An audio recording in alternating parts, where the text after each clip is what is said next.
This is Annette from needlepointers.com, and this video is on how to make the quilt sandwich for your t-shirt quilt.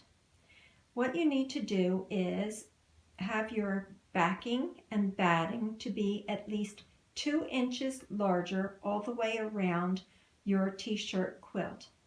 I prefer to make it a little bit larger than that. I like 3 to 4 inches larger, just to play it safe and make sure that I have enough material all the way around. As you can see, I have started it already. What I do is I lay it over a table.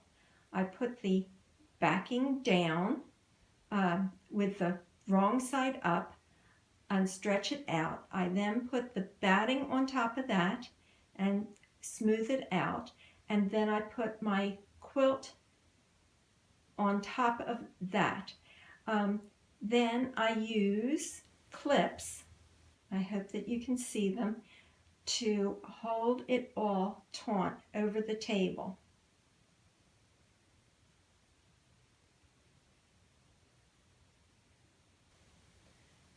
To pin the quilt, you're going to start with the upper left-hand corner first, then the upper right-hand corner, the lower left-hand corner, and the lower right-hand corner. You start from the middle and you work your way out. As you can see, I have left the pins open so that if I need to, I can readjust it as I'm going along. I have finished the first half of my quilt, and now all you have to do is remove the clips, then reposition your quilt on the tabletop, smooth it out,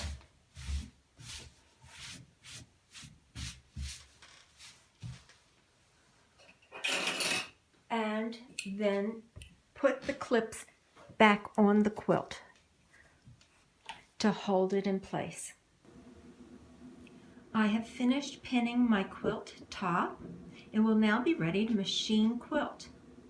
I like using the tabletop method for pinning my quilt together because it does not hurt my back and because I can get the fabrics nice and smooth and straight. For more videos on how to make a t-shirt quilt, please click the iCard above or the links in the description below. I hope you enjoyed this video. Please like, share, and comment. Subscribe to our channel because we publish new videos on Monday, Thursday, and Saturday. Follow us on Facebook. Also, visit our website, needlepointers.com, for lots of quilting information and free projects.